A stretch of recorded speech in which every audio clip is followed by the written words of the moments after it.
Midnight Moon. Written by Suzana Thompson. Narrated by Sarah Sampino. Chapter 17. Daphne didn't just look better. She positively glowed with health and vitality. Whereas before she had seemed frail, her thin body now appeared sleek and attractive. I studied her, trying to decide what exactly had changed about her appearance. She had ditched the clothes that hung loosely on her in favor of narrow jeans and a form-fitting t-shirt, seemingly in no need of the warm sweaters she had worn during previous winters. I wasn't the only one who'd noticed the difference. Corey, the guy whose Halloween parties were a tradition to many of our classmates, sure seemed captivated by the new Daphne. "Did you get a haircut?" He studied her lustrous brown hair. "No. You grew it out?"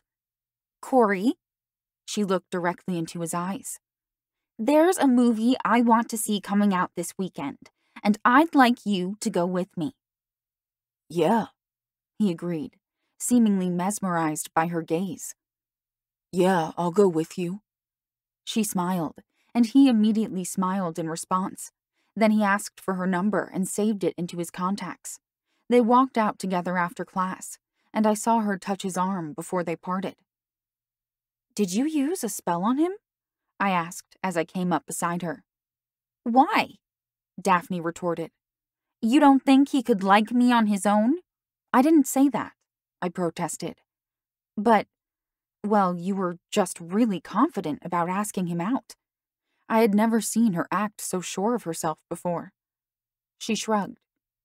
"I figured the worst thing that could happen was that he'd say no. It's not that big of a deal if you think about it that way." Her simple logic was true, but putting it into practice was the intimidating part. I'd often wondered how guys worked up the nerve to ask girls out. The girls who asked guys out seemed extremely brave to me. I'd marveled over Taylor's courage in asking out Bryce. "You go up on stage in front of a whole bunch of people," she'd pointed out. "But I'm pretending to be someone else," I'd explained. "That makes it easier." "Why don't you think that someone will like you?" Taylor had asked me. "You need to have more confidence in yourself." Daphne had been even less outgoing than I was, but I supposed she now had werewolf confidence. I noticed guys looking at her like they'd never seen her before, but she didn't seem interested in anyone but Corey, except for Damien. "Hey, Daphne," he exclaimed as she moved toward him with that indefinable animal grace they all seemed to have. "Looking good." "You too," she practically purred as her eyes swept over him. "But then, you always have." Then a bright smile broke over her face. "I feel good, better than I have in a long time." "I'm glad," he told her, returning her warm smile. "That's the one good thing to come out of this." Her eyes alighted on me, lingering awkwardly a few feet away. "Oh, I think other good things happened. Don't you think so, Clarissa?" Damien followed her gaze. "Hey." "Hey," I answered as Daphne motioned for me to come closer. "Gotta go," I said, and hurried away even though school was over and I really didn't have to rush. Daphne followed me out. "What's going on with you and Damien?" "Nothing," I stated. "Nothing is going on." "Why not?" Daphne asked. "There's nothing to keep you apart anymore." "It's over," I said. "He doesn't have to protect me anymore." "He didn't have to protect you before," she reasoned. "It's not like he's your bodyguard. He's your boyfriend, and that's why he wants to be with you."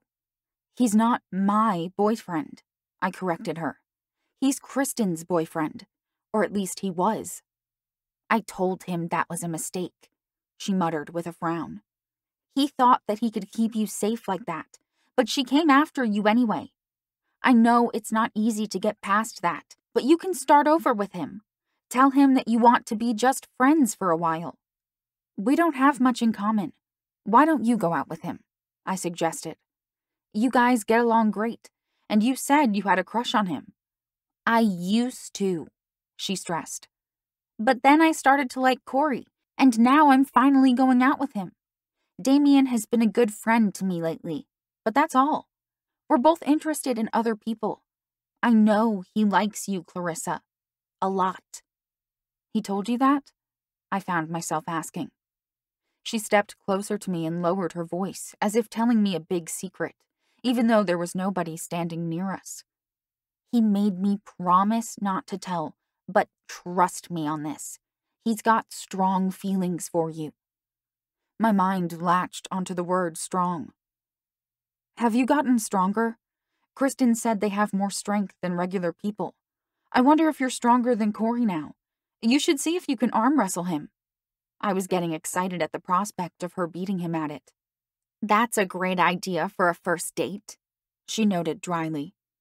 "What other crazy ideas did Kristen put in your head?" "Some things she said made sense," I told her. "Like what?" Daphne questioned. "Like about curing you and stuff," I said, and looked away. "What stuff?" Daphne asked suspiciously. "Curing you," I repeated, and clicked the button to unlock my car. She was right about that.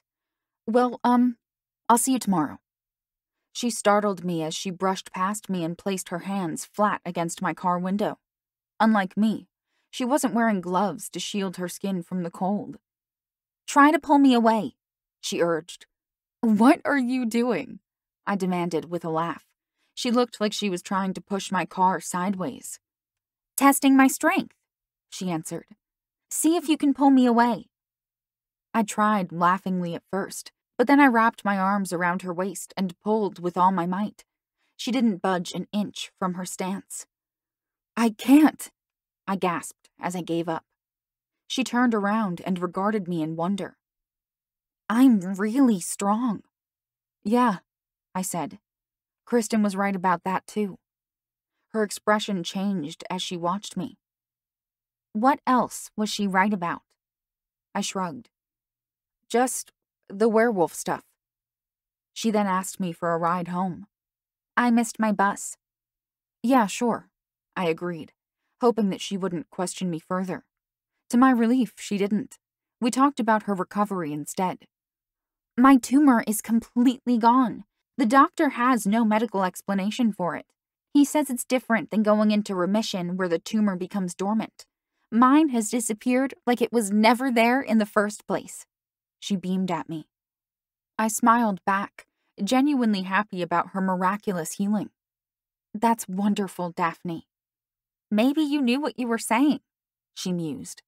"Maybe I'll get married and have kids." "Yeah," I said, but I thought her chances weren't very good once her boyfriend found out that she was a werewolf.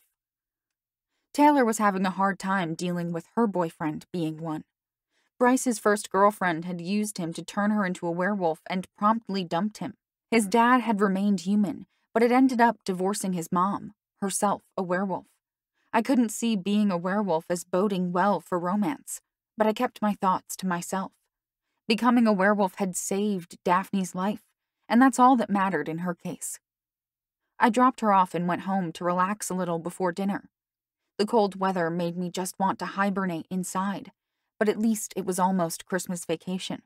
I wouldn't have to venture out into the cold to go to school during all those wonderful days of freedom. Luckily for the werewolves, the full moon wasn't until a couple of days after Christmas. I wondered what they would do if it had coincided with the holiday. With it getting dark so early at this time of year, the change would be happening in the midst of family gatherings for many of them. How would they have talked their way out of attending Christmas dinner? I pondered this dilemma while I sat eating meatloaf with my parents that evening. My family also celebrated my birthday on Christmas, because I had been born on that very day. It had always made me feel like Christmas overshadowed my birthday, because I didn't have my own special day like most people. Birthday presents for me seemed like an afterthought as everybody shopped for Christmas presents. I used to feel slighted when I was younger and wished that I had been born on a regular day. But I had accepted the situation as I grew up. This birthday would be the one when I officially became an adult, so I was long past childish gripes. As I was trying to fall asleep later that night, I sensed that Damien was outside. I wasn't sure how I knew this, but I was sure that he was there. Sighing wearily as I got out of bed, I went downstairs and put on my coat before trudging out into my backyard to see him standing there holding 2 vases of flowers. Nobody had ever given me flowers before, but I found out it's almost impossible not to smile when a guy approaches you with flowers. You didn't think 1 bouquet would be enough? I asked with a grin. I bought you the roses first, he told me. But that just seemed typical, so I went back and got you daisies, too. Which ones do you like better? Tulips, I teased, and laughed when his expression fell. I'm kidding. I like them all equally, but why couldn't you deliver them at a normal time of day? I wanted to talk to you alone, he replied. How do you know I'd come out here now? I questioned. I didn't, he said. I was going to throw snowballs at your window to get your attention. How'd you know I was here? Did you see me from your window?